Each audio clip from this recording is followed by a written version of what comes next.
شروع اللہ کے نام سے جو بڑا مہربان نہایت رحم والا ہے۔ اگر گھٹنوں اور جوڑوں کا درد ہو تو کھانے کے ساتھ کھیرا ضرور کھایا کریں، اس سے گھٹنوں اور جوڑوں کے درد میں افاقہ ہوگا۔ توری کی سبزی کھایا کرو، آپ کی جلد چمک جائے گی۔ سخت گرمی میں گوشت کا استعمال کم کیا کریں، اس سے بہت ساری بیماریاں جنم لیتی ہیں۔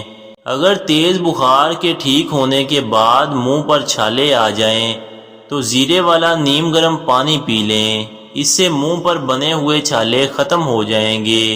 اگر خواب میں آپ کی شادی ہو رہی ہو تو یہ اس بات کی علامت ہے کہ آپ کو دولت ملنے والی ہے۔ انسانی دماغ 5000 مختلف قسم کی خوشبوؤں کو ایک ساتھ سونگھنے کی طاقت رکھتا ہے۔ اگر ہاتھ اور پاؤں کا رنگ سیاہ پڑ جائے تو اس پر اونٹنی کا دودھ لگا دیں، ہاتھ اور پاؤں گورے ہو جائیں گے۔ باریک بال گھنے کرنے کے لیے پیاز کا پانی لگاؤ، بال گھنے ہو جائیں گے۔ سوتی کپڑے میں نمک ڈال کر غیر ضروری بالوں والی جگہ پر پھیرنے سے بال ہمیشہ کے لیے ختم ہو جاتے ہیں۔ جو لوگ زیادہ ذہنی کام کرتے ہیں وہ گوشت چھوڑ کر سبزیاں کھائیں، اس سے ذہنی سکون ملے گا۔ رات کو سونے سے پہلے ناف میں تیل لگایا کریں، اس سے بدن کی سستی اور ڈھیلا پن دور ہو جاتا ہے۔ سیب کھانے کے بعد فوری پانی پینے سے بچیں، اس سے پیٹ خراب ہو جاتا ہے۔ کھٹی چیزوں کا کم استعمال کیا کریں، کھٹی چیزوں کے زیادہ استعمال سے جسم میں کافی زیادہ بیماریاں پیدا ہو جاتی ہیں۔ اگر مثانے کی کمزوری ہو جائے تو پانی کا زیادہ استعمال کرو، اس سے مثانے کی کمزوری دور ہو جائے گی۔ جن لوگوں کا جسم پتلا ہو یا وہ کمزوری محسوس کرتے ہوں تو وہ لوگ کیلے اور دودھ کا ملک شیک پیا کریں، یہ ان کے لیے بہترین غذا ہے۔ اگر دانت میں درد ہو تو آئس کریم کا استعمال کرنے سے گریز کریں، ورنہ درد میں اضافہ ہو جائے گا۔ انڈے کا ابلا ہوا پانی ضائع مت کرو، بلکہ اس سے چہرے کو دھو لو، چہرے کی جھریاں غائب ہو جائیں گی۔ جب بھی سفر کا آغاز کرو تو درود شریف پڑھ کر کرو، آپ کا سفر سلامتی کے ساتھ ختم ہوگا۔ ہاتھوں اور پاؤں کے انگوٹھوں پر تیل کی مالش کیا کرو، اس سے بینائی تیز ہو جاتی ہے۔ انگور کھانے کے بعد اوپر سے پانی مت پیو، ورنہ شدید ہیضہ ہونے کا خدشہ ہوتا ہے۔ ڈپریشن کی بیماری میں پودینے کے پتے سونگھ لیا کریں، اس سے ڈپریشن کی بیماری میں افاقہ ہوگا۔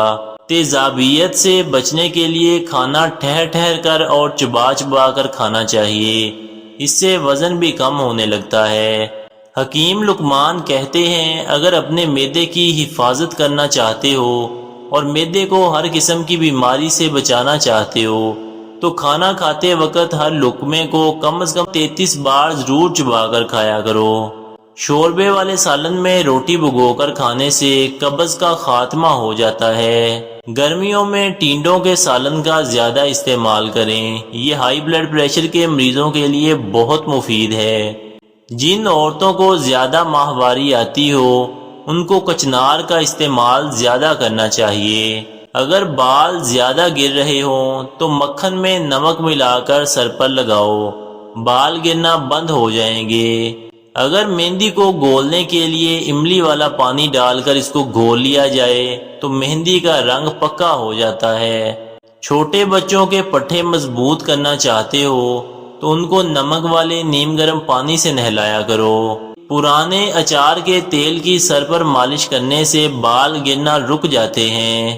ہاتھوں کی ہتھیلیوں میں کوئی تکلیف ہو تو انجیر کا استعمال کرو، اس سے یہ تکلیف ختم ہو جائے گی۔ مسوڑوں سے خون بہتا ہو تو جامن کے 2 پتے لے کر ان کو اچھی طرح سے دھوئیں اور ان کو چبا لیں، مسوڑوں سے خون آنا رک جائے گا۔ میٹھا سوڈا اور نمک کو مکس کر کے اس کے اندر تھوڑا سا لیموں کا رس ڈال کر اس سے دانتوں کو برش کریں، پرانی سے پرانی جمی ہوئی دانتوں کی میل اور پلاہٹ دور ہو جائے گی۔ اگر گردے کمزور ہوں تو بیسن کا استعمال کریں، آپ کے گردے طاقتور ہو جائیں گے۔ کھانا ہمیشہ دائیں ہاتھ سے کھایا کریں، بائیں ہاتھ سے کھانا کھانے سے دل کمزور ہو جاتا ہے۔ ہمیشہ نارمل پانی سے منہ کو دھویا کریں۔ ٹھنڈے پانی سے منہ دھونے سے چہرے پر جھریاں ہونے لگتی ہیں۔ باڈی سپرے کے زیادہ استعمال سے زیادہ پسینہ آنے لگتا ہے۔ سبز مرچ کا استعمال کرنے سے نظر تیز ہو جاتی ہے اور معدہ درست رہتا ہے۔ اگر دانت ٹوٹ گیا ہو تو متاثرہ جگہ پر ٹماٹر کا رس لگا دیں، دانت دوبارہ اگائے گا۔ جو شخص روزانہ صبح کے وقت ایک ٹماٹر کھا لے گا اس کے بال کبھی زندگی میں سفید نہیں ہوں گے۔ کھانا کھاتے وقت کچا لہسن 2 سے 3 جویں ضرور کھایا کریں، اس سے خون کی کمی دور ہو جاتی ہے۔ جو لوگ سینہ باہر نکال کر چلنے کی کوشش کرتے ہیں ان کو کمر کے درد کی شکایت ہو جاتی ہے۔ جو لوگ ناشتہ کیے بغیر کام کاج شروع کر دیتے ہیں ان کو اندرونی کمزوری ہو جاتی ہے۔ سیب کو چھلکے اتار کر کھایا کرو۔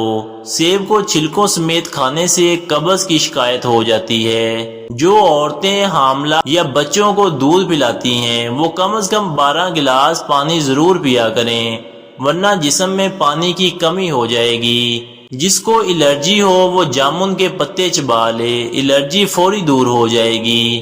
سانولے رنگ کے لوگ کچے دودھ کا استعمال کیا کریں، کچھ ہی دنوں میں رنگ نکھرنا شروع ہو جائے گا۔ سرسوں کے پھول کی خوشبو سونگھنے سے دماغ کی رگیں کھل جاتی ہیں۔ معدے کی تیزابیت کی شکایت ہو تو اچار کھانے سے گریز کرو۔ اگر چہرے پر ٹماٹر کا رس لگایا جائے تو چہرہ صاف اور شفاف ہو جاتا ہے۔ اگر زکام کا علاج وقت پر نہیں کرو گے تو آپ کو بھولنے کی بیماری لگ جائے گی اور ذہن کمزور ہو جائے گا۔ بار بار تھوکنے سے دماغ کمزور ہو جاتا ہے اور چہرے پر خشکی ہو جاتی ہے۔ صبح کے وقت بغیر ہاتھ منہ دھوئے ناشتہ کرنے سے ذہن کی کمزوری ہو جاتی ہے۔ اگر جسم کی ہڈیاں کمزور ہو رہی ہوں تو کیلے کھایا کرو، اس سے جسم کی ہڈیاں مضبوط ہونا شروع ہو جاتی ہیں۔ دولت مند بننے کے لیے بیوی کے گلے میں کاغذ پر سورہ اخلاص لکھ کر تعویذ بنا کر بیوی کو گلے میں پہنا دو، چند دنوں میں دولت کی بارش شروع ہو جائے گی۔ سر میں زیتون کے تیل کی مالش کر کے سونے سے برے خواب نہیں آئیں گے۔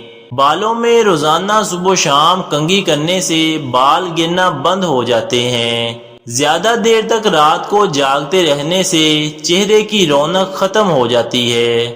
بوڑھے جانور کا گوشت کھانے سے مردانہ طاقت میں کمی آنے لگتی ہے۔ اگر کسی کو بانجھ پن کی بیماری ہو تو وہ اخروٹ کا استعمال کیا کریں، اس سے بانجھ پن کی بیماری ختم ہو جائے گی۔ جو لوگ رات کے وقت پیاز کھاتے ہیں ان کو بہت ساری بیماریاں گھیر لیتی ہیں۔ جو لوگ روزانہ رات کو سونے سے پہلے نہا کر سوتے ہیں وہ ہمیشہ جوان رہتے ہیں۔ دل کے مریض کو سیب کا مربع کھلایا کرو، اس سے خون پتلا رہتا ہے۔ گھر میں ہمیشہ گندم کی روٹی استعمال کرو، اس سے معدے کی تیزابیت ختم ہو جاتی ہے۔ اگر گھر میں مہمان آ جائے تو اس کو گھر میں اندھیری جگہ پر مت بٹھاؤ ورنہ برکت نہیں ہوگی۔ اگر معدے میں درد ہو تو ٹنڈے کا سالن بنا کر کھاؤ، اس سے درد دور ہو جاتا ہے۔ ہمیشہ باوضو رہا کریں، اس سے آپ کے رزق اور دولت میں اضافہ ہو جائے گا۔ گردوں کے مریض کو انگور کا جوس پلایا کرو، یہ گردوں کو صاف کر دیتا ہے۔ اگر دمہ کی بیماری ہو یا سانس میں مسئلہ ہو تو ادرک والی چائے بنا کر پی لیا کرو۔ اگر بخار کی شدت کم نہ ہو رہی ہو تو کدو کو کاٹ کر اس کے ٹکڑے لے کر ماتھے پر مل لو، اس سے بخار کی شدت کم ہونے لگے گی۔ جن لوگوں کو سانس کی بیماری ہو وہ وزن اٹھانے سے پرہیز کیا کریں۔